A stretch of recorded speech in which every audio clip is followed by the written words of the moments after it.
JP, good evening to you. What do you make of the timing?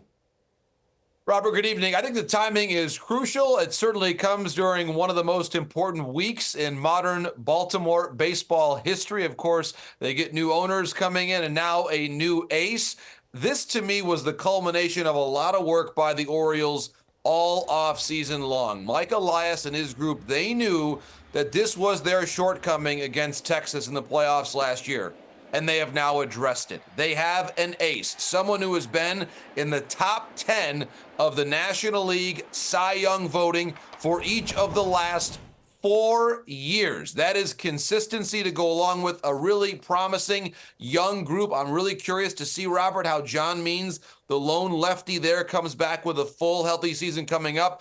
Dean Kramer was one of the mainstays in that rotation all season long. But the timing of this, to me, Robert, says that the Baltimore Orioles did not want to arrive to Sarasota, Florida in a couple weeks' time without having addressed the key reason why that the Rangers and not them won the World Series last year. They have now addressed it with a chance, I believe, to become one of the dominant forces in the American League for a long time to come. Let me ask you to speculate here a little bit. This is Corbin Burnes. He enters 2024. This is his walk year. He'll be a free agent at the end of the campaign. What do you think the chances of the Orioles either signing him to an extension or signing him to a contract once he becomes a free agent? Robert, it's an excellent question. I think that's a really key part of this conversation right now because, yes, it's important to note that David Rubenstein and his group, they have not formally taken over control of the Baltimore Orioles yet.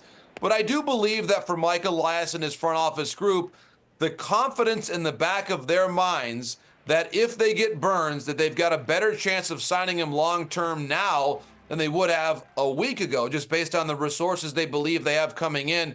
That has to play a role here. They also gave up, as John Heyman pointed out earlier, not their number one prospect. We know that's Jackson Holliday. Right. He's going nowhere. This is the benefit of having such a deep farm system where you can trade quality players, but then feel strongly about who you still have in place. And then, Robert, potentially sign Burnes long-term. And also, very crucially, keep your powder dry for the trade deadline. We know that Felix Bautista is not there in the bullpen this year, Robert, so that allows you to have even more resources to pull from and make a big-time deadline move for a reliever if needed.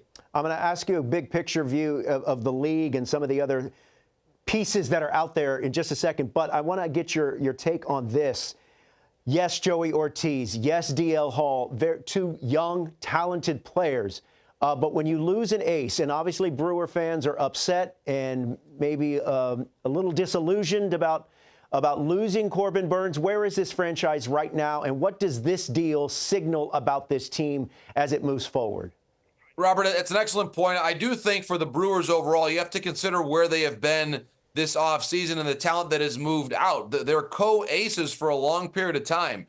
Brandon Woodruff, non-tendered. Now Corbin Burnes, traded. It signifies that when you consider where this team is, the market size they have to have winters like this in terms of where their payroll is at. Now, they also, at the same time, signed Jackson Chourio to a record-setting contract for a player who would never debut in the major leagues. They believe that he is going to be a centerpiece for their team for a long time to come. They've got a tremendous depth of young position players who have already arrived to the major leagues. Sal Frelick is one more name to keep an eye on for a full season. Garrett Mitchell as well. Terang, Weimer. They've got a really good group of young position players. They're now going to have to rely on that group. They also believe in DL Hall, and this is a really key part of this deal, Robert.